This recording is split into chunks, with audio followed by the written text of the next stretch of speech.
যিসমূহ ছাত্ৰ ছাত্ৰীয়ে এবাৰ গুৱাহাটী ইউনিভাৰ্চিটিৰ আণ্ডাৰত PG অৰ্থাৎ মাষ্টাৰ ডিগ্ৰী কৰিম বুলি ভাবিছে সিহঁতে কেনেকৈ এন্ট্ৰেন্স এক্সামৰ কাৰণে আবেদন কৰিব সেইটোৱে এইটো ভিডিঅ'ত দেখুৱাম। যদি ভিডিঅ'টো ভাল লাগে লাইক এটা কৰি দিবা, চেনেলত নতুন হ'লে ছাবস্ক্ৰাইব কৰি দিবা, লগতে বেল আইকনো দবাই দিবা। আৰু যদি কিবা ডাউট আছে কমেণ্ট ছেকশ্যনত সুধিবলৈ নাপাহৰিবা। তাৰ কাৰণে তোমালোকে প্ৰথমে কি কৰিব লাগিব, গুগল ক্ৰমটো ওপেন কৰি ল'ব লাগিব। গুগল ক্ৰমত ছাৰ্চ বাৰত টাইপ কৰি দিবা GUPGET 2026। সাৰ্চ কৰি দিলে তোমালোকে এনেকুৱা এখন ইণ্টাৰফেচ পাবা। তাৰ পিছত তোমালোকে ইয়াত এটা লিংক দেখা পাবা যে গুৱাহাটী ইউনিভাৰ্চিটি এডমিশ্যন পৰ্টেল, ইয়াত ক্লিক কৰি দিবা। ক্লিক কৰি দিলে এনেকুৱা এখন ইণ্টাৰফেচ পাবা। ইয়াৰ পিছত তোমালোকে ইয়াত এটা অপশ্যন পাবা যে PG admission master program in 40+, তো ভিউ ডিটেইলছত ক্লিক কৰি দিবা। ক্লিক কৰি দিলে এনেকুৱা এখন ইণ্টাৰফেচ আহিব। তাৰপিছত তোমালোকে কি কৰিব লাগিব, অকণ জুম কৰি তলত এটা অপশ্যন পাবা এপ্লাই অন GU Samarth, ইয়াত ক্লিক কৰি দিবা। ক্লিক কৰি দিলে এনেকুৱা এখন ইণ্টাৰফেচ আহিব। ইয়াত কিছুমান ইনষ্ট্ৰাকশ্যন দিয়া আছে তোমালোকক, সেইকেইটা তোমালোকে পঢ়ি ল'ব পাৰা। তাৰপিছত তোমালোকে কি কৰিবা, ইয়াত যি ৰেজিষ্টাৰ অপশ্যন আছে ইয়াত ক্লিক কৰি দিবা। ক্লিক কৰি দিলে এনেকুৱাকৈ ইণ্টাৰফেচ আহিব। তাৰপিছত তললৈ আহিবা। তললৈ অহাৰ পিছত তোমালোকে প্ৰথমতে ইয়াত তোমাৰ কমপ্লিট নামটো দিবা। তোমাৰ ডেট অফ বাৰ্থটো ইয়াত ক্লিক কৰি এনেকৈ চিলেক্ট কৰি ল'বা। ইয়াৰটো ক্লিক কৰি দিবা। ইয়াৰটো ক্লিক কৰি দিলে আকৌ এবাৰ ইয়াৰটো ক্লিক কৰি দিবা। কিমান চনত তোমাৰ জন্ম হৈছে সেইটো তোমালোকে ইয়াৰ পৰা বাছি উলিয়াব পাৰিবা। তাৰপিছত এপ্লিকেণ্টছ ইমেইল ID, তো ইয়াত তোমাৰ ইমেইল IDটো দি দিবা আৰু ৰি এণ্টাৰ এপ্লিকেণ্টছ ইমেইল এড্ৰেছ, আকৌ তোমাৰ সেই সেম ইমেইল IDটো এইটো বক্সত দি দিবা। দি দিয়াৰ পিছত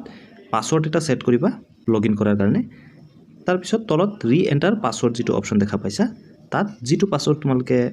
ওপৰত দিবা সেই পাছৱৰ্ডটো ইয়াত দি দিবা, অৰ্থাৎ ৰি এণ্টাৰ কৰি দিবা। তাৰপিছত মোবাইল নাম্বাৰটো তোমালোকে ইয়াত দি দিবা, নিজৰ মোবাইল নাম্বাৰটো। আকৌ ইয়াত মোবাইল নাম্বাৰটো দি এই যিটো কেপচা দেখা পাইছা সেইটো এণ্টাৰ কেপচা যিটো বক্স দেখা পাইছা ইয়াত ভৰাই ৰেজিষ্টাৰত ক্লিক কৰি দিবা। তো ক্লিক কৰি দিলে তোমালোকে এনেকুৱা ইণ্টাৰফেচ পাবা। ইয়াত লিখা থাকিব যে your account is created successfully, please enter the verification code send to your email or mobile number. তো তোমাৰ মোবাইল নাম্বাৰত আৰু তোমাৰ ইমেইলত এটা OTP আহিব। সেই OTPটো তোমালোকে এই বক্সটোত ভৰাই দিবা। ভৰাই দি এই যিটো কেপচা দেখা পাইছা সেইটো ইয়াত ভৰাই দি আকৌ ভেৰিফাই OTPত ক্লিক কৰি দিবা। তো OTPটো মই ভৰাই দিলোঁ আৰু লগতে কেপচাটো ভৰাই দিলোঁ। ভৰাই দি ভেৰিফাই OTPত ক্লিক কৰি দিম। তো ক্লিক কৰি দিলে এনেকুৱা ইণ্টাৰফেচ দেখুৱাব। তোমালোকে যদি OTP ভৰাই এনেকৈ কেপচাটো দি ক্লিক কৰি দিয়া তেনে ক্ষেত্ৰত তোমালোকে একাউণ্ট ভেৰিফাইড ছাকচেছফুলি পাবা আৰু এটা ৰেজিষ্ট্ৰেশ্যন নাম্বাৰ ইয়াত দিয়া থাকিব। তাৰপিছত তোমালোকে কি কৰিব লাগিব, লগ ইনত ক্লিক কৰি দিবা। লগ ইনত ক্লিক কৰি দিয়াৰ পিছত তোমালোকে অকণ তললৈ আহিবা স্ক্ৰল কৰি, ইয়াত ৰেজিষ্টাৰ্ড ইমেইল IDটো দি দিবা আৰু যিটো পাছৱৰ্ড তোমালোকে ক্ৰিয়েট কৰিছা সেইটো ইয়াত দি এই কেপচাটো এই বক্সত ভৰাই দি লগ ইনত ক্লিক কৰি দিবা। তো যেতিয়া লগ ইনত ক্লিক কৰি দিবা এনেকুৱা এখন ইণ্টাৰফেচ পাবা। ইয়াৰ পিছত তোমালোকে নেক্সট মাৰিও গৈ থাকিব পাৰা, নতুবা তোমালোকে ডাইৰেক্ট ক্ল'জো কৰি দিব পাৰা। তো মই নেক্সট কৰি গৈ আছোঁ। তাৰপিছত একেবাৰে শেষত আহিব ফিনিছ, ইয়াত ক্লিক কৰি দিবা। তাৰপিছত এনেকুৱা এখন ইণ্টাৰফেচ আহিব, অ'কে কৰি দিবা। অ'কে কৰি দিলে তোমাৰ ইণ্টাৰফেচ এনেকুৱাকৈ দেখুৱাব। তোমালোকে কমপ্লিট প্ৰফাইল যিটো অপশ্যন দেখা পাইছা ইয়াত ক্লিক কৰি দিবা। ক্লিক কৰি দিলে তোমাৰ কিছুমান পাৰ্চনেল ইনফৰমেশ্যন বিচাৰিব, সেইকেইটা দিব লাগিব। তাৰপিছত আদাৰ ইনফৰমেশ্যন বিচাৰিব, আপলোডছ থাকিব, অৰ্থাৎ তোমাৰ ডকুমেণ্টছ আপলোড কৰিব লাগিব। তাৰপিছত ফাইনেল প্ৰিভিউ আহিব। তললৈ যাবা, ইয়াত তোমাৰ ফুল নেমটো দিয়াই থাকিব, মোবাইল নাম্বাৰটো দিয়া থাকিব আৰু ৰেজিষ্টাৰ্ড ইমেইল IDটো দিয়াই থাকিব। যদি তোমাৰ বেলেগ কিবা অল্টাৰনেট ইমেইল ID আছে সেইটো তোমালোকে এইটো বক্সত দি দিবা, আৰু যদি তোমাৰ বেলেগ দ্বিতীয় নাম্বাৰ আছে তেনে ক্ষেত্ৰত তোমালোকে ইয়াত অল্টাৰনেট মোবাইল নাম্বাৰটো দি দিবা। ডেট অফ বাৰ্থটো ইয়াত ওলাই থাকিব আৰু যিটো বয়স হয় তোমাৰ বৰ্তমানৰ সেইটো ইয়াত ওলাই থাকিব। তাৰপিছত তোমালোকে কি কৰিবা, এপ্লিকেণ্ট জেণ্ডাৰ যিটো অপশ্যন দেখা পাইছা ইয়াত তোমালোকে ক্লিক কৰি যদি পুৰুষ হয় মেল দি দিবা আৰু যদি মহিলা হয় তেনে ক্ষেত্ৰত ফিমেল দি দিবা। তাৰপিছত আহিছে কেটেগৰী। কেটেগৰীত যেতিয়া তুমি ক্লিক কৰি দিবা, ক্লিক কৰিলে এনেকুৱা অপশ্যন পাবা। যদি তুমি জেনেৰেল হয় জেনেৰেল দি দিবা, আৰু SC হ'লে SC, EWS হ'লে EWS, OBC নন ক্ৰিমি হ'লে OBC দি দিবা, ST হিলছ হ'লে ST হিলছ দি দিবা, ST প্লেনছ হ'লে ST প্লেনছ দি দিবা।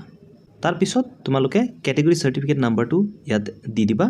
আৰু সেই চাৰ্টিফিকেটটো কেতিয়া ইছ্যু কৰা গৈছিলে সেই ডেটটো তোমালোকে ইয়াত দি দিবা। দি দিয়াৰ পিছত তোমালোকৰ যি ছাব কেটেগৰী হয় সেইটো চিলেক্ট কৰি দিবা। এনেকৈ ক্লিক কৰি দিবা। ক্লিক কৰি দিলে যিহেতু মই কোচ ৰাজবংশী হয়, কোচ ৰাজবংশী দি দিলোঁ। তাৰপিছত আহিব মেৰিটেল ষ্টেটাছ। তো যদি তোমাৰ বিয়া হৈছে তেনে ক্ষেত্ৰত তুমি মেৰিট দি দিবা, আৰু যদি তোমাৰ বিয়া হোৱা নাই এতিয়ালৈকে তুমি আনমেৰিড দি দিবা। ব্লাড গ্ৰুপটো তোমালোকে ইচ্ছা কৰিলে দিব পাৰা, যদি জানা দি দিবা, আৰু যদি নাজানা নিদিলেও একো অসুবিধা নাই। তাৰপিছত are you a citizen of India, এইটো তোমালোকে য়েছ কৰি দিবা। তাৰপিছত ৰিলিজিয়ন, তোমাৰ কি ধৰ্ম হয় সেইটো তোমালোকে ইয়াত ক্লিক কৰি বাছি ল'বা হিন্দু হ'লে হিন্দুইজম দিবা মুছলিম হ'লে ইছলাম দিবা খ্ৰীষ্টিয়ান হ'লে খ্ৰীষ্টিয়ানিটি দিবা শিখ হ'লে শিখিজম দিবা বুদ্ধ হ'লে বুদ্ধিজম দিবা জৈন হ'লে জৈনিজম দিবা তো তোমাৰ যোনটো হয় সেইটো তোমালোকে দি ল'বা তাৰপিছত ইয়াত আহিছে ID proof govt approved identity proof with address details তো ইয়াত যেতিয়া ক্লিক কৰি দিবা ক্লিক কৰি দিলে কেইটামান অপশ্যন পাবা তোমাৰ হয়তো ভোটাৰ আইডি দিব লাগিব নতুবা তোমাৰ পেন কাৰ্ড নতুবা ৰেচন কাৰ্ড বা পাছপোৰ্ট থাকিলে পাছপোৰ্ট বা overseas citizen of India driving licence যদি আছে ড্ৰাইভিং লাইসেন্স দি দিব পাৰা যদি তোমাৰ ভোটাৰ আইডি আছে তোমালোকে ভোটাৰ আইডি সিলেক্ট কৰি দিবা তাৰপিছত তোমাৰ ভোটাৰ আইডি নাম্বাৰটো ইয়াত দি দিবা আইডি প্ৰুফ নাম্বাৰ যেটো বক্স দেখা পাইছা ইয়াত তোমাৰ ভোটাৰ আইডি কাৰ্ডৰ যি ইপিক নাম্বাৰ হয় সেইটো ইয়াত দি দিবা তাৰপিছত প্লেস অফ বাৰ্থ ডিটেইলছ তো কান্ট্ৰিটো তুমি তোমাৰ ক'ত জন্ম হৈছে সেইটো তোমালোকে দি দিবা যেহেতু মোৰ ইণ্ডিয়াত জন্ম হৈছে ইণ্ডিয়া দি দিলোঁ আৰু ষ্টেটটো যেহেতু মই অসমতে জন্ম গ্ৰহণ কৰিছোঁ সেয়ে মই আসাম দি দিলোঁ আৰু ইয়াৰ পিছত ডিস্ট্ৰিক্টটো দি দিব লাগিব মোৰ নিজৰ ডিস্ট্ৰিক্টটো মই দি দিম তোমালোকৰ যি নিজৰ ডিস্ট্ৰিক্ট হয় সেইটোৰ নাম দি দিবা ইয়াৰ পিছত তোমাৰ ভিলেজ টাউন সিটি সেইটো তোমালোকে যোনটো ভিলেজৰ হয় বা যোনটো সিটিৰ হয় সেইটো তোমালোকে দি দিবা তাৰপিছত আহিলে ফ্যামিলি ডিটেইলছ তো ইয়াত তোমাৰ মাৰ নাম দি দিবা আৰু যদি তোমাৰ মাৰ মোবাইল আছে সেই মোবাইল নাম্বাৰটো ইয়াত দি দিবা তাৰপিছত মাদাৰ্স অকুপেশন অৰ্থাৎ তোমাৰ মায়ে যদি কিবা কৰে তেনে ক্ষেত্ৰত ইয়াৰ পৰা বাছি অকুপেশনটো অৰ্থাৎ তোমাৰ বৃত্তিটো দি দিবা আৰু যদি দিব নিবিচাৰা নিদিলেও একো অসুবিধা নাই তাৰপিছত মাৰ কোৱালিফিকেশনটো তোমালোকে যদি দিব বিচাৰা ইয়াত দি দিবা মাৰ অফিস এড্ৰেছ যদি তোমালোকৰ মাৰ অফিস এড্ৰেছ আছে সেইটো তোমালোকে ইয়াত দি দিবা আৰু জব কৰাৰ ক্ষেত্ৰত মাৰ ষ্টাফ টাইপটো কেনেকুৱা হয় সেইটো তোমালোকে ইয়াত দি দিবা আৰু ইয়াত মাদাৰ্স ডেজিগনেশ্যন যে তোমাৰ মাৰ কি ডেজিগনেশ্যন হয় অৰ্থাৎ কি পদত আছে সেইটো তোমালোকে ইয়াত দি দিবা আৰু যদি তোমালোকে দিব নিবিচাৰা ইমানখিনি ডিটেইলছ নিদিলেও একো অসুবিধা নাই যদি জব কৰি আছে তেনে ক্ষেত্ৰত মাদাৰ স্যালাৰিটো তোমালোকে ইয়াত ক্লিক কৰি দিব পাৰা আৰু যদি দিব নিবিচাৰা একো অসুবিধা নাই তাৰপিছত আহিলে ফাদাৰ্স নেম তো দেউতাৰ নামটো ইয়াত দি দিবা দেউতাৰ মোবাইল নাম্বাৰটো যদি আছে ইয়াত দি দিবা দেউতাৰ অকুপেশন তোমালোকে ইয়াৰ পৰা বাছি ল'বা যেটো হয় এগ্ৰিকালচাৰ হ'লে এগ্ৰিকালচাৰ যদি কিবা বেলেগ হয় তেনে ক্ষেত্ৰত বেলেগো দিব পাৰা ৰিটায়াৰ্ড হ'লে ৰিটায়াৰ্ড দি দিব পাৰা আনএমপ্লয়েড হ'লে আনএমপ্লয়েড দি দিবা যেটো হয় সেইটো তোমালোকে দি দিবা তাৰপিছত তোমালোকে ফাদাৰ্স কোৱালিফিকেশনটো যদি তোমালোকে বিচাৰা দি দিব পাৰা যদি নিবিচাৰা নিদিলেও একো অসুবিধা নাই তো বাকিখিনি যেনেকৈ তোমাৰ মাৰ ক্ষেত্ৰত হৈছে ঠিক তেনেদৰে তোমাৰ দেউতাৰ ক্ষেত্ৰতো এনেকুৱা হ'ব যদি তোমালোকে সেইবোৰ দিব বিচাৰা দি দিবা ইয়াৰ পিছত আহিছে ইমাৰ্জেন্সি কন্টেক্ট নাম্বাৰ তো এটা ইমাৰ্জেন্সি মোবাইল নাম্বাৰ দি দিব লাগিব যদি কোনো ইমাৰ্জেন্সি কাৰণত তোমাক কল কৰে যেন সিহঁতে তোমাক পায় তো তেনেকুৱা কন্টেক্ট নাম্বাৰটা দি দিবা ঘৰৰ মোবাইল নাম্বাৰটোৱে তোমালোকে দি দিব পাৰিবা তাৰপিছত আহিছে কম্বাইন্ড ফ্যামিলি ইনকাম তো ইয়াত যেতিয়া ক্লিক কৰি দিবা তোমাৰ মাৰ দেউতাৰ সকলোৰে মিলাই তোমালোকৰ ফ্যামিলিত কিমান ইনকাম হয় যদি 1 লাখতকৈ কম হয় লেছ দেন 1 লাখ দি দিবা যদি 2 লাখ লৈকে হয় আপ টু 2 লাখ দি দিবা যদি 3 লাখ লৈকে হয় টোটাল বছৰি তেনে ক্ষেত্ৰত আপ টু 3 লাখ দি দিবা তো যোনটো হয় সেইটো তোমালোকে দি দিবা দি দিয়াৰ পিছত তোমালোকে কি কৰিবা তললৈ যাবা তললৈ যোৱাৰ পিছত geo registration details if applicable তো ইয়াত কৈছে যে have you already passed or are you presently appearing for the qualifying UG exam from a college that is affiliated with Guwahati university যদি তুমি অলৰেডি গুৱাহাটী ইউনিভাৰ্চিটিৰ এফিলিয়েটেড কোনোবা এখন কলেজৰ পৰা পাছ কৰিছা তেনে ক্ষেত্ৰত তোমালোকে কি কৰিবা ইয়েস দি দিবা বা যদি তোমালোকে গুৱাহাটী ইউনিভাৰ্চিটিৰ আন্ডাৰত কোনোবা এখন কলেজৰ পৰা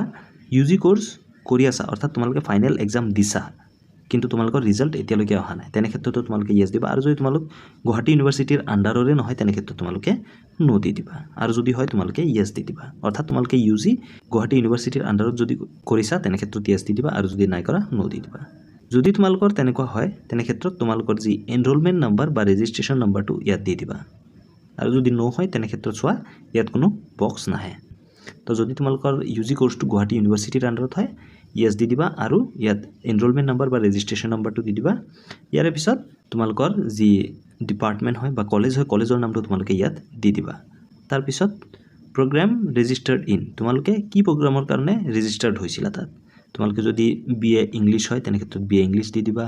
বা যদি বিএসসি জুলজি হয় বিএসসি জুলজি বুলি দি দিবা তাৰ পিছত তোমালোকে কি কৰিবা ইয়াৰ অফ ৰেজিষ্ট্ৰেচন তো কোনটো ইয়াৰত ৰেজিষ্ট্ৰেচন কৰিছিলা সেইটো ইয়াত ক্লিক কৰিলে ইয়াৰ কেটা আহি যাব তাৰ পিছত তোমালোকে ইয়াৰ পৰা বাছি ল'বা যে কোনটো সনত তোমালোকে ৰেজিষ্টাৰ কৰিছিলা সেইটো তোমালোকে ইয়াৰ পৰা বাছি দি দিবা ইয়াৰ পিছত আহিছে আদাৰ ক্যাটেগৰি কোটা তো এতিয়া কি কৰিব লাগিব তোমালোকে যদি বিকলাঙ্গ হয় ইয়াৰ পৰা দি দিবা যে যদি বিকলাঙ্গ নহয় তোমালোকে নট এপ্লিকেবল বুলি দি দিবা তাৰ পিছত ইয়াত কৈছে যে fringe village applicant must be son daughter of the resident of fringe village of Guwahati university example হিচাপে গাৰিগাঁও সাদিলাপুৰ কাটিদালাং এণ্ড সুন্দৰবাৰী তো এইকেইটা এৰিয়াৰ পৰা যদি তোমালোক হোৱা তেনে ক্ষেত্ৰত তোমালোকে য়েছ দি দিবা আৰু যদি নহয় তেনে ক্ষেত্ৰত নো দিবা তাৰপিছত কৈছে যে আৰ ইউ এ ছাউণ্ড ডাটাৰ অফ এক্স ডিফেন্স পাৰ্চনেল যদি তোমালোকৰ দেউতাই আগত ডিফেন্সত কাম কৰিছিলে তেনে ক্ষেত্ৰত তোমালোকে য়েছ দি দিবা আৰু যদি নহয় তেনে ক্ষেত্ৰত নট এপ্লিকেবল দি দিবা এক্সট্ৰা কাৰিকুলাম এক্টিভিটি যদি তোমালোকৰ কিবা আছে তোমালোকে ইয়াৰ পৰা বাছি ল'বা যিটো কেটেগৰীত তোমালোকে পঢ়া আৰু যদি তোমালোকে কোনো এক্সট্ৰা কাৰিকুলাম এক্টিভিটিৰ লগত জড়িত নাই নট এপ্লিকেবল বুলি দি দিবা ইয়াৰ পিছত স্পৰ্ট কোটাত যদি পঢ়া য়েছত দি দিবা আৰু যদি নপঢ়া নোট দি দিবা তাৰপিছত আহিব তোমালোকৰ বেংকৰ ডিটেইলছ এণ্ড ফিনান্সিয়েল এছিষ্টেন্স তো ইয়াত তোমালোকৰ বেংকৰ ডিটেইলছটো দি দিবা একাউণ্ট হোল্ডাৰৰ নাম দি দিবা অৰ্থাৎ তোমাৰ নামটো দি দিবা তোমাৰ একাউণ্ট নম্বৰটো দি দিবা আকৌ সেই একাউণ্ট নম্বৰটো ইয়াত দি কনফাৰ্ম কৰি দিবা তাৰপিছত তোমালোকৰ কোন বেংকত একাউণ্ট আছে সেইটো নেম অফ দ্য বেংকৰ যি স্লট দেখা পাইছা ইয়াত দি দিবা আৰু বেংক কোন ব্ৰাঞ্চত আছে সেই ব্ৰাঞ্চৰ নামটো ইয়াত দি দিবা IFSC কোডটো ইয়াত দি দিবা তাৰপিছত আহিছে এড্ৰেছ তো এড্ৰেছ আৰু এড্ৰেছ লাইন 2 এইকেইটা তোমালোকে দি দিব লাগিব তোমালোকৰ নিজৰ এড্ৰেছ তাৰপিছত কাণ্ট্ৰিটো তোমালোকে সিলেক্ট কৰি দিবা ইণ্ডিয়া আৰু লগতে তোমালোকৰ ষ্টেটটো সিলেক্ট কৰি দিবা অসমৰ যেহেতু হয় তেন আসাম দি দিবা আৰু ইয়াৰ পিছত ডিস্ট্ৰিক্টটো তোমালোকে ইয়াৰ পৰা বাছি ল'বা নিজৰ ডিস্ট্ৰিক্টটো তোমালোকে নিজে বাছি ল'বা তাৰপিছত সিটি আৰু পিন কোডটো ইয়াত দি দিবা তাৰপিছত ইয়াত কৈছে যে ওপৰত যি এড্ৰেছ তোমালোকে দিছা সেই এড্ৰেছটো যদি তোমাৰ স্থায়ী ঠিকনা হয় তেনে ক্ষেত্ৰত তোমালোকে এই বক্সটো টিক কৰি দিবা টিক কৰি দিলে তোমালোকে ওপৰত যিকেইটা ডিটেইলছ লিখিছা গোটেইখিনি অটোফিল হৈ যাব তোমাৰ এক্সট্ৰাকৈ আকৌ ইয়াত লিখিব নালাগে আৰু যদি সেই ওপৰৰ এড্ৰেছটো আৰু তোমাৰ স্থায়ী ঠিকনাটো বেলেগ হয় তেনে ক্ষেত্ৰত তোমালোকে এই তলত নিজে স্থায়ী ঠিকনাৰ এড্ৰেছটো দিব লাগিব তো গোটেইখিনি ডিটেইলছ ভৰাই দিয়াৰ পিছত সেভ ডিটেইলছত ক্লিক কৰি দিবা সেভ ডিটেইলছত ক্লিক কৰি দিয়াৰ পিছত এনেকুৱা ইণ্টাৰফেচ পাবা তাৰপিছত তোমালোকে কি কৰিবা do you have any illness which require continuous emergency medical attention যদি তোমাৰ কিবা চিৰিয়াছ বেমাৰ থাকে তেনে ক্ষেত্ৰত তোমালোকে য়েছ কৰি দিবা আৰু যদি নাথাকে ৰেগুলাৰ তোমালোকে মেডিকেলত যাব নালাগে তেনে ক্ষেত্ৰত নো কৰি দিবা তাৰপিছত do you have NCC certificate যদি তোমাৰ NCC চাৰ্টিফিকেট আছে তেনে ক্ষেত্ৰত য়েছ দি দিবা আৰু যদি নাই নো কৰি দিবা ইয়াৰ পিছত আহিছে have you participated in NSS camp তো যদি তুমি NSS কেম্পত পাৰ্টিচিপেট কৰিছিলা য়েছ দি দিবা আৰু নহ'লে নো দি দিবা তাৰপিছত কৈছে যে are you a sound daughter of Guwahati university permanent retired employee যদি তোমাৰ মা বা দেউতা কোনোবাই গুৱাহাটী ইউনিভাৰ্চিটিত কাম কৰি আছিলে বা কাম কৰি আছে বৰ্তমানে তেনে ক্ষেত্ৰত তোমালোকে য়েছত ক্লিক কৰি দিবা আৰু যদি নহয় তেনে ক্ষেত্ৰত নোট ক্লিক কৰি দিবা তাৰপিছত তললৈ আহিবা তললৈ আহিলে তোমালোকে ইয়াত পাবা যে ইংলিছ যদি তোমালোকে ক'ব পাৰা তেনে ক্ষেত্ৰত স্পিকিং দি দিবা যদি তোমালোকে লিখিব পাৰা ৰাইটিং টিক কৰি দিবা আৰু যদি পঢ়িব পাৰা টিক কৰি দিবা ঠিক তেনেদৰে হিন্দী যদি তোমালোকে পঢ়িব পাৰা এইটো টিক কৰি দিবা যদি লিখিব পাৰা এইটো টিক কৰি দিবা আৰু ক'ব পাৰিলে এইটো টিক কৰি দিবা ইয়াৰ পিছত আহিছে আদাৰ লেংগুৱেজ 1 আদাৰ লেংগুৱেজ 2 ধৰি লোৱা তুমি এতিয়া আছামিজ দি দিলা ইয়াত পঢ়িব পাৰা লিখিব পাৰা আৰু ক'ব পাৰা ঠিক তেনেদৰে তোমালোকে বেংগলীও যদি পঢ়িব পাৰা লিখিব পাৰা আৰু ক'ব পাৰা এনেকৈ দি দিবা দি দিয়াৰ পিছত তোমালোকে কি কৰিবা সেভ এণ্ড নেক্সটত ক্লিক কৰি দিবা তো ক্লিক কৰি দিলে এনেকুৱাকৈ আহি যাব এই পপআপটো ক্লোজ কৰি দিবা ক্লোজ কৰি দিয়াৰ পিছত তোমালোকে তললৈ আহিবা গোটেইখিনি ডিটেইলছ তোমালোকে চেক কৰি চাই ল'বা যদি ঠিকে আছে তেনে ক্ষেত্ৰত প্ৰচিড টু নেক্সটত ক্লিক কৰি দিবা আৰু যদি কিবা ভুলকৈ ইনপুট কৰিলে আপডেট ডিটেইলছত ক্লিক কৰি আপডেট কৰি ল'বা তো যিহেতু গোটেইখিনি ডিটেইলছ ঠিকে আছে প্ৰচিড টু নেক্সটত ক্লিক কৰি দিবা ক্লিক কৰি দিলে এতিয়া আহি গ'ল আপলোড ছেকশ্যন তো এতিয়া তোমালোকে কি ডকুমেণ্টছ আপলোড কৰিব লাগিব সেইটো দেখুৱাই আছোঁ তললৈ আহিবা তললৈ আহিলে তোমালোকক ইয়াত কেইটামান ইনষ্ট্ৰাকশ্যন দিছে যে তোমালোকৰ ফটো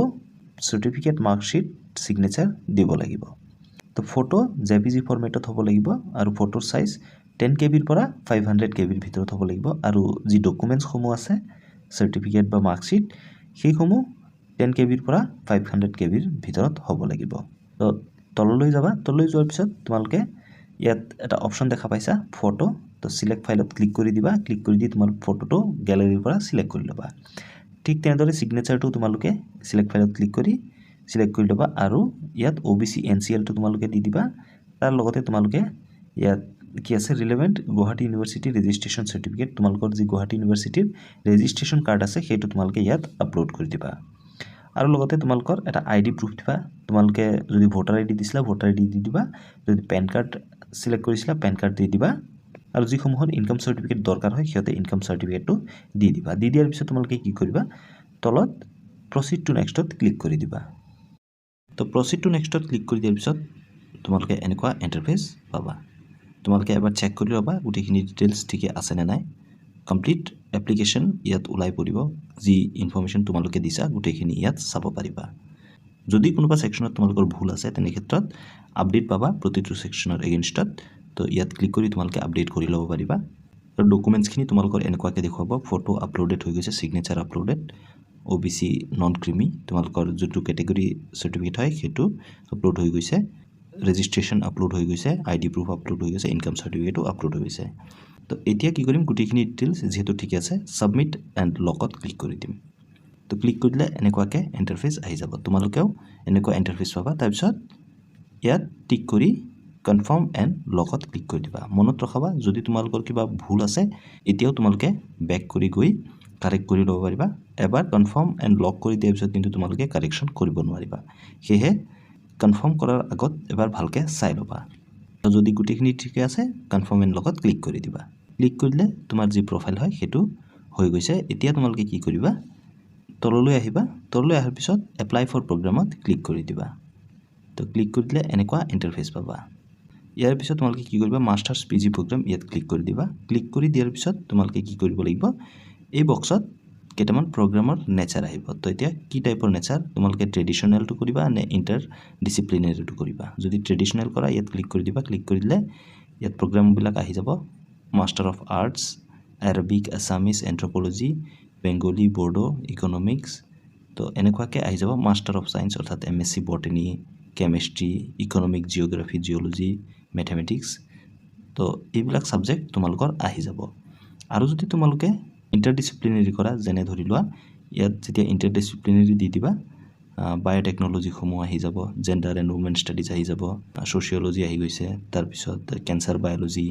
এনভাইৰনমেণ্টেল সায়েন্স তো যোনটোতে তোমালোকে কৰিব বিচাৰা সেইটো তোমালোকে কৰি ল'বা তো ধৰি লোৱা মই এতিয়া জুলজিত এপ্লাই কৰিম তো জুলজি দি দিলোঁ ইলিজিবিলিটি ক্ৰাইটেৰিয়া চাব পাৰিবা তো কি ইলিজিবিলিটি ক্ৰাইটেৰিয়া আছে ইয়াত কৈছে যে তোমালোকৰ গ্ৰেজুৱেট উইথ মিনিমাম 24 ক্ৰেডিটছ থাকিব লাগিব with major honours or with regular course হয়তো তোমালোকৰ ৰেগুলাৰ কোৰ্ছ থাকিব লাগিব নতুবা তোমালোকৰ মেজৰ বা অনাৰ্ছ থাকিব লাগিব জুলজিত কিন্তু 24 ক্ৰেডিটছ তোমালোকৰ থাকিব লাগিব যদি তোমাৰ আছে তোমালোকে কি কৰিবা ষ্টাৰ্ট এপ্লিকেশ্যনত ক্লিক কৰি দিবা তাৰপিছত তোমালোকে এনেকুৱা ইণ্টাৰফেচ পাবা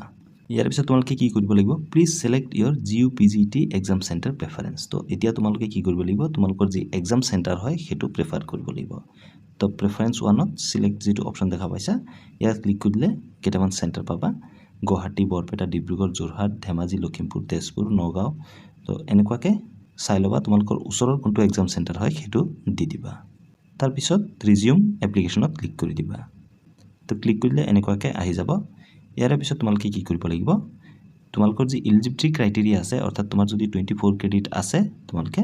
এটো টিক কৰি দিবা টিক কৰি দিয়াৰ পিছত তোমালোকে কি কৰিব লাগিব তললৈ যাবা তললৈ যোৱাৰ পিছত ইয়াত আহিছে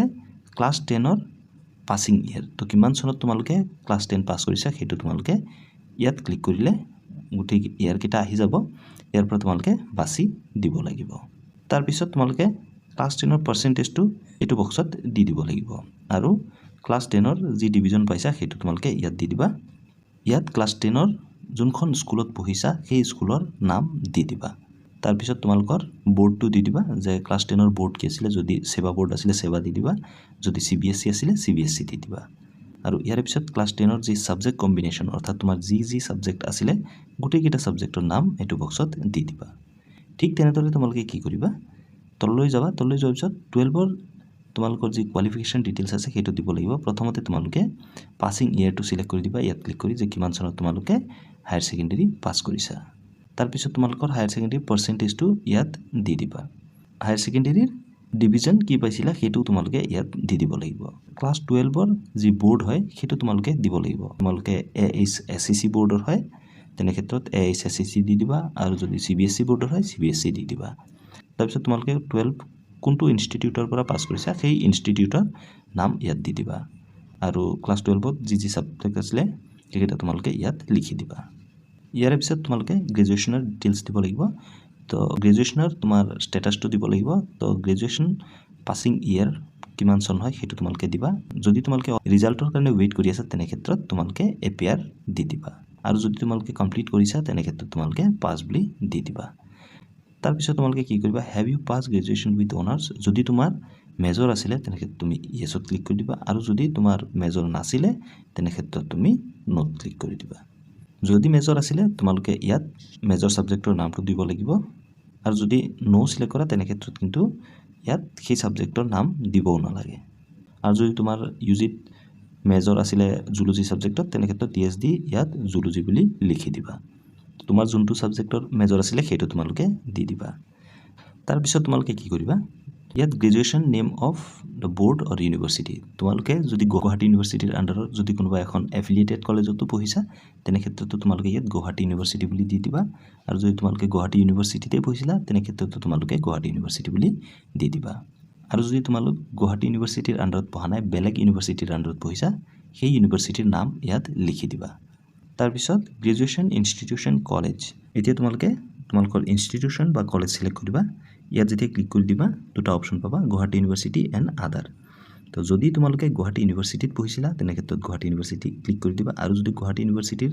পঢ়া নাই তোমালোকে বেলেগ কলেজত পঢ়িছিলা তেনে ক্ষেত্ৰত তোমালোকে আদাৰ্ছ সিলেক্ট কৰি দিবা তো সিলেক্ট কৰি দিয়াৰ পিছত তোমালোকে কি কৰিব লাগিব graduation name of the other board or university তো এতিয়া তোমালোকে কি কৰিবা তোমালোকৰ গ্ৰেজুৱেশ্যনৰ যি বোৰ্ড বা ইউনিভাৰ্চিটি হয় সেইটোৰ নাম ইয়াত দি দিব লাগিব যদি তোমালোক গুৱাহাটী ইউনিভাৰ্চিটিৰ আন্ডাৰত পঢ়া নাই বেলেগ ইউনিভাৰ্চিটিৰ আন্ডাৰত পঢ়িছিলা এক্সাম্পল হিচাপে মই যদি কওঁ যে তোমালোক ডিব্ৰুগড় ইউনিভাৰ্চিটিৰ আন্ডাৰত পঢ়িছিলা তো ইয়াত তোমালোকে ডিব্ৰুগড় ইউনিভাৰ্চিটিৰ নাম দি দিবা দি দিয়াৰ পিছত গ্ৰেজুৱেশ্যন কোৰ্ছ নেমটো তোমালোকে দি দিব লাগিব ইয়াত তোমালোকে যি কোৰ্ছ কৰিছা সেইটো তোমালোকে দি দিবা ধৰি লোৱা তোমালোকে বিএসসি জুলজিত কৰিছা তো এনেকৈ তোমালোকে বিএসসি জুলজি দি দিবা আৰু গ্ৰেজুৱেশ্যন ডিভিজন যদি তোমালোকৰ ৰিজাল্ট এতিয়ালৈকে অহা নাই তোমালোকে NA বুলি দি থব পাৰা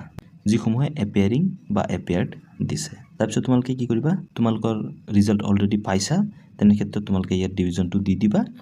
আৰু লগতে তোমালোকে কি কৰিবা এই তলত যি CGPA আছিলে সেইটো তোমালোকে ইয়াত দি দিবা দি দিয়াৰ পিছত তোমালোকে কি কৰিবা গ্ৰেজুৱেশ্যন সাবজেক্ট কম্বিনেশ্যন তোমালোকৰ গ্ৰেজুৱেশ্যনত কি সাবজেক্ট আছিলে মেজৰ মাইনৰ গোটেইকেইটা মিলাই কি সাবজেক্ট আছিলে সেইকেইটা ইয়াত লিখি দিবা লিখি দিয়াৰ পিছত যদি গোটেইখিনি ইনফৰমেশ্যন ঠিক আছে সেভ এণ্ড নেক্সটত ক্লিক কৰি দিবা তো যিসমূহে গুৱাহাটী ইউনিভাৰ্চিটিৰ আন্ডাৰৰ কোনোবা এফিলিয়েটেড কলেজত পঢ়িছিলে তেনে ক্ষেত্ৰত সিহঁতে এনেকৈ ফিল আপ কৰি দিবা আৰু যিসমূহে ধৰি লওক ডিব্ৰুগড় ইউনিভাৰ্চিটিৰ আন্ডাৰত পঢ়িছিলা বা বেলেগ ইউনিভাৰ্চিটিৰ আন্ডাৰত পঢ়িছিলা মই এক্সাম্পল হিচাপে ডিব্ৰুগড় ইউনিভাৰ্চিটি বুলি দি দিলোঁ তেনে ক্ষেত্ৰত তোমালোকৰ এই ছেকশ্যনটো এনেকুৱা হ'ব লাগিব তাৰপিছত তোমালোকে গ্ৰেজুৱেশ্যনৰ যি ডিভিজন হয় যিটো ডিভিজন হয় সেইটো তোমালোকে দি দিবা যিসমূহ ছাত্ৰ ছাত্ৰী অলৰেডি পাছ কৰিছে সিহঁতৰ ডেফিনেটলি ৰিজাল্ট থাকিব সিহঁতে কি ডিভিজনত পাছ কৰিছে সেইটো দিব লাগিব আৰু লগতে সিহঁতে পাৰ্চেণ্টেজটো দিব লাগিব তো ইয়াত এটা প্ৰব্লেম হ'ল যে পাৰ্চেণ্টেজটো তোমালোকে কেনেকৈ ওলাবা প্ৰত্যেকটো ইউনিভাৰ্চিটিতে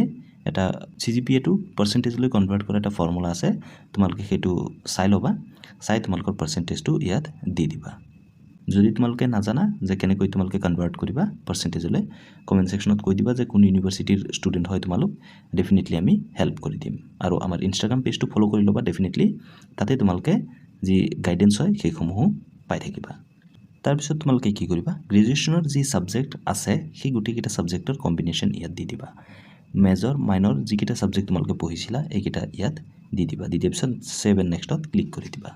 তো সেভ এণ্ড নেক্সটত ক্লিক কৰি দিলে তোমালোকে এনেকুৱা ইণ্টাৰফেচ পাবা তাৰপিছত তোমালোকে কি কৰিব লাগিব ইয়াত তোমালোকে চাই ল'বা যে গোটেইখিনি ডিটেইলছ ঠিকে আছে নে নাই যদি ঠিকে আছে তোমালোকে নেক্সটত ক্লিক কৰি দিবা আৰু যদি ভুল আছে তেনে ক্ষেত্ৰত তোমালোকে আপডেটত ক্লিক কৰি ঠিক কৰি ল'বা তাৰপিছত আহিল আপলোড ছেকশ্যন তো ইয়াত কি ডকুমেণ্টছ তোমাৰ আপলোড কৰিব লাগিব ফটো অলৰেডি থাকিব সিগনেচাৰ থাকিব কেটেগৰী চাৰ্টিফিকেট থাকিব তোমাৰ যি ৰেজিষ্ট্ৰেশ্যন চাৰ্টিফিকেট সেইটো থাকিব ID প্ৰুফ থাকিব ইনকাম চাৰ্টিফিকেটো থাকিব এতিয়া তোমালোকে কি কৰিব লাগিব তোমালোকৰ ক্লাছ 10ৰ যি মাৰ্কশ্বিট আৰু চাৰ্টিফিকেট হয় সেই দুটা মাৰ্জ কৰি অৰ্থাৎ একলগ কৰি তোমালোকে ইয়াত আপলোড কৰিব লাগিব JPG হ'ব পাৰে বা PDFও তোমালোকে দিব পাৰা ঠিক তেনেদৰে তোমালোকে 12ৰ মাৰ্কশ্বিট আৰু চাৰ্টিফিকেট এটা সিঙ্গল ফাইলত মাৰ্জ কৰি আপলোড কৰিব লাগিব আৰু ইয়াত তোমালোকৰ UGৰ যি ডকুমেণ্টছ হয় সেইটো ইয়াত দিব লাগিব যদি তোমালোকে অলৰেডি পাছ কৰিছা তেনে ক্ষেত্ৰত তোমালোকৰ মাৰ্কশ্বিট আৰু চাৰ্টিফিকেটটো মাৰ্জ কৰি এটা ফাইলত ইয়াত দিব লাগিব দি দিয়াৰ পিছত তোমালোকে কি কৰিবা সেভ এণ্ড নেক্সটত ক্লিক কৰি দিবা তো গোটেইখিনি ডকুমেণ্টছ আপলোড কৰি দিয়াৰ পিছত সেভ এণ্ড নেক্সটত ক্লিক কৰি দিবা তো সেভ এণ্ড নেক্সটত ক্লিক কৰিলে তোমালোকৰ যি প্ৰিভিউ পেজ হয় সেইটো আহি যাব গোটেইখিনি তোমালোকে চাই ল'বা ভালকৈ যে ঠিকে আছে নে নাই যদি ক'ৰবাত ভুল আছে তোমালোকে আপডেট কৰি ল'বা গোটেইখিনি ডিটেইলছ চাই ল'বা চাই লৈ তললৈ আহিবা যদি ঠিকে আছে তেনে ক্ষেত্ৰত তোমালোকে সাবমিটত ক্লিক কৰি দিবা তো তো সাবমিটত ক্লিক কৰিলে তোমালোকৰ পেমেন্ট পেজলৈ গুচি আহিব পেমেন্ট এন্ড ভেৰিফিকেশন তো তললৈ আহিবা তললৈ অহাৰ পিছত তোমালোকৰ 800 টকা পে কৰিব লাগিব তো তাৰ আগতে তোমালোকে কি কৰিব লাগিব তোমালোকৰ যদি নাম ঠিক আছে এটো বক্সত টিক কৰি দিবা তোমালোকৰ ডেট অফ বাৰ্থ ঠিক থাকিলে এটো বক্সত টিক কৰি দিবা ক্যাটেগৰি যদি ঠিক আছে এটো বক্সত টিক কৰি দিবা তোমালোকৰ জেন্ডাৰ ঠিক থাকিলে এটো বক্সত